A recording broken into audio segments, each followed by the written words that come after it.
but I'm also, I would say I'm also a religious person. I'm a deeply religious person. And how do you reconcile those? Yeah. Exactly. Well, that's that. And I've spent 40 years thinking about that. And for 20 of those years, I did almost nothing but think about that all the time. And I realized something, partly from reading Carl Jung. And what I realized was that even the fundamentalists have the wrong idea about religious truth.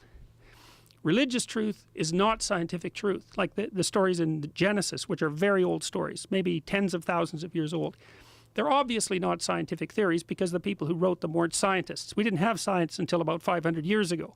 So the idea that the stories in Genesis are scientific theories is it's just false on every possible front. And so then you might say, well, there's no other truth but scientific truth. It's like, well, wait a minute. That's not true. Because what scientific truth tells you is what things are. But genuine religious truth tells you how you should act. And those things are not the same. And so a great story, like a great novel, which is a quasi-religious construction because it's like a distillation of ordinary life into its most important elements, that's a map about how you should comport yourself in the world. And you might say, well, what do you mean by should? And because that's the question the moral relativists ask. And there's an answer to that too, as far as I can tell. And I got this partly from reading Jean Piaget. So imagine that here's how you should act. You should act so that things are good for you like they would be for someone you're taking care of. But they have to be good for you in a way that's also good for your family. And they have to be good for you and your family in a way that's also good for society. And maybe even also good for the broader environment if you can manage that. So it's balanced at all those levels. And then that has to be good for you and your family and society and the world right now and next week and next month and a year from now and 10 years from now. And so it's this harmonious balancing of multiple layers of being simultaneously. And that's a Darwinian reality, I would say. Your brain is actually attuned to tell you when you're doing that. And the way it tells you is that it reveals that what you're doing is meaningful. That's the sign that and your nervous system is adapted to do this. It's adapted to exist, I would say, on the edge between order and chaos. And chaos is where things are so complex you can't handle it, and order is where things are so rigid that it's too restrictive.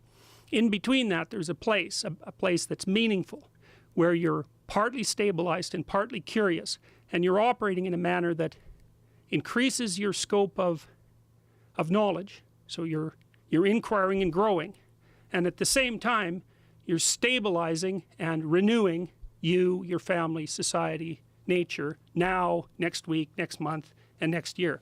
And when you have an intimation of meaning, then you know you're there. And I can give you an existential demonstration of that. So imagine that each of these levels of existence, the way I just laid them out, are like patterns. They're patterns within patterns within patterns within patterns, and there's a way of making all that harmonious. That's what music models. That's why music is so meaningful.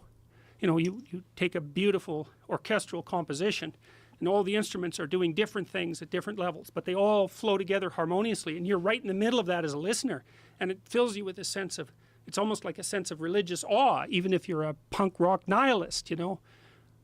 And the reason for that is because the music is modeling the manner of being that's harmonious. It's the proper way to exist. And religious writings in the deepest sense, so those are archetypal writings, are guidelines to that mode of being.